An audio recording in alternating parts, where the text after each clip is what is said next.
Friends. So இன்றைக்கி நாம் அடுத்த டீமாக த 3 டைம் சாம்பியன்ஸ் கேகேஆரை பற்றி பார்க்க போகிறோம். ஸோ இப்போ கேகேஆர் டீம் பார்த்தோன்னா லாஸ்ட் இயர் அவங்களுக்கு நான் சரியாக போகலை. அதோட ஆண்ட்ரே ரசல் வேறு ரிட்டையர் ஆகிட்டார். ஸோ அதுக்கு பதிலாக இந்த வருஷம் அவங்க ஆக்ஷனில் என்ன பண்ணியிருக்காங்கன்னு பார்ப்போம். கேம் க்ரீனை வந்து ஹை ப்ரைஸில் சைன் பண்ணாங்க. ஸோ அதுக்கப்புறம் அவங்க ஸ்குவாட் எப்படி இருக்குன்னு பார்ப்போம். Ajinkya Rahane captain, Manish Pandey, Rovman Powell, Angkrish Raghuvanshi, Rinku Singh, Finn Allen, ராகுல் Tripathi, Sarthak Ranjan, Ramandeep Singh, Anukul Roy, Cam Green, Rachin Ravindra, Sunil Narine, Daksh Kamra, Tim Seifert, Tejasvi Dahiya, Vaibhav Arora, Varun Chakravarthy, Umran Malik, Prashant Solanki, Kartik Tyagi, Matheesha Pathirana, Akash Deep, Blessing Muzarabani, Harshit Rana. So இப்போ இதில் வந்து முஸ்தபிசுர் ரஹ்மான் தான் அவங்க ஆக்ஷன் போது சைன் பண்ணியிருந்தாங்க. அவருக்கு ரீப்ளேஸ்மெண்ட்டாக இப்போ பிளஸிங் முசரபானி எடுத்திருக்காங்க. ஸோ அதோட இப்போ அவங்களுக்கும் நிறைய இன்ஜுரி கன்சர்ன்ஸ் இருக்குது. ஆல்ரெடி முஸ்தபிசுர் வந்து போயிட்டார். அதுக்கப்புறம் இப்போ ஹர்ஷித் ராணாவும் மோஸ்ட்லி விளையாட மாட்டார் அப்படின்றது தான் கேள்விப்படுறோம்.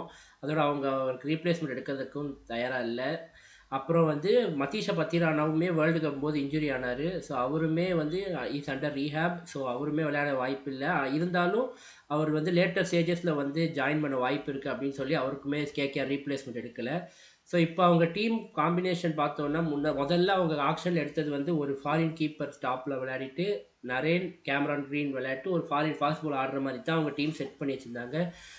ஸோ இப்போ இந்த இன்ஜுரிஸ் அண்ட் முஸ்தபிசுர் வராத காரணத்தினால ஸோ இதுக்கு மேலே அவங்க பிளஸிங் முசரபானி ஆடினாலும் அந்த பேட்டிங்கும் கொஞ்சம் வீக்காக இருக்கும் அப்படின்றதுனால they should open with Tim Seifert and Finn Allen. So அவங்க ரெண்டு பேருமே இந்த வேர்ல்டு கப்பும் சூப்பராக விளையாடினாங்க. நம்ம பார்த்தோம் நியூசிலாண்டுக்கு தனியாக அவங்க ரெண்டு பேர் தான் அடித்து நிறைய கேம் ஜெயிக்க வச்சு ஃபைனல் வரைக்கும் கூட்டிகிட்டு வந்தாங்க. So they should open with Finn Allen and Tim Seifert, the explosive openers. So அதுக்கப்புறம் நம்பர் 3ல் அஜிங்கே ரஹானே.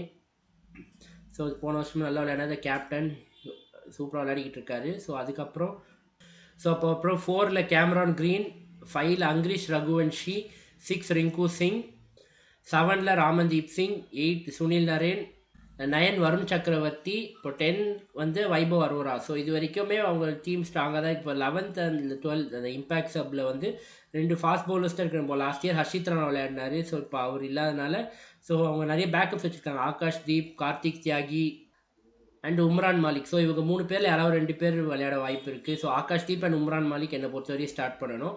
பேக்கப்பாக கார்த்திக் தியாகி வச்சுக்கலாம். இப்போ ஸ்பின்னர் பேக்கப் பார்த்தா பிரசாந்த் சோலங்கி வச்சுருக்காங்க. இப்போ இன்கேஸ் வருண் சக்கரவர்த்திக்கு எதுவும் இன்ஜுரி கன்சர்ன் அது மாதிரி இருந்தால் அவங்க ஆடலாம். இல்லாட்டி அனுகுல் ராய் ஒரு ஆப்ஷன் வச்சுருக்காங்க. ஸோ பேட்ஸ்மேன்ஸில் பேக்கப் பார்த்தா ஃபாரினர்ஸில் Rachin Ravindra and Rovman Powell வச்சுருக்காங்க. ஸோ இன்கேஸ் இந்த டாப் 2ல் யாராவது ஃபெயில் ஆனால் அந்த கேஸில் வந்து ரச்சின் ரவீந்திரா ஒரு மேபி ஒரு ஸ்பின்னிங் கண்டிஷன்ஸில் ரச்சின் ரவீந்திரா பவுலராக கூட யூஸ் பண்ணலாம். ஏன்னா வேர்ல்டு கப்பில் பார்த்தா சூப்பராக போட்டார் ரச்சின் ரவீந்திரா. ஸோ அவரை வந்து யூஸ் பண்ணலாம். ரோமான் போவல் விளையாடுறது கொஞ்சம் வாய்ப்பு ரொம்ப கம்மி தான். ஸோ இந்தியன்ஸ்னு பார்த்தோன்னா ராகுல் திரிபாட்டி வச்சுருக்காங்க. ஆனால் அவர் எப்படி விளையாடவே முடியாது. ஏன்னா லாஸ்ட் இயர் சிஎஸ்கேக்குமே நம்ம பார்த்தோம், ரொம்ப கஷ்டப்பட்டார். ஸோ அவர் விளையாட வாய்ப்பு இல்லை. மனிஷ் பாண்டேவும் சிமிலர் கேஸ், அவருமே விளையாட வாய்ப்பு இல்லை.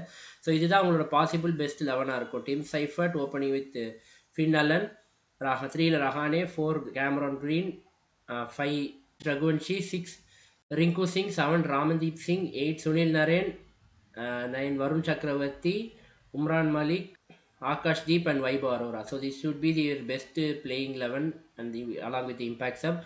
ஸோ இப்படி விளையாடினா அவங்க போக கொஞ்சம் வாய்ப்பு இருக்குது. பட் இருந்தாலும் அவங்க வீக்னஸ் கொஞ்சம் நிறையா இருக்குது. பவுலிங்கில் வந்து நிறையா இஷ்யூஸ் இருக்குது. ஏன்னா இப்போ டெத் பவுலிங் போடுறதுல ஒரு கன்சர்ன் இருக்குது. ஸோ அதுக்காக தான் அவங்க மதீஷா பத்திரானாவை ஹை ப்ரைஸ் 18 crores கொடுத்து வாங்கினாங்க. பட் இப்போ அவர் அவைலபிள் இல்லாதனால இந்த இந்தியன் ஃபாஸ்ட் பவுலர்ஸை நம்பி தான் டெத் பவுலிங் போடணும். ஸோ இருந்தாலும் அது கொஞ்சம் வீக்காக இருக்கிறதுனால they might find it's hard to qualify for the play of. So அதுதான் என்னோட கருத்து. ஸோ இவங்க டாப் 4ல் முடிக்கிறது ரொம்ப கஷ்டம்.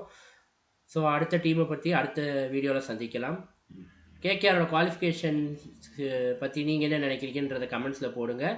So see you in the next video. Thank you.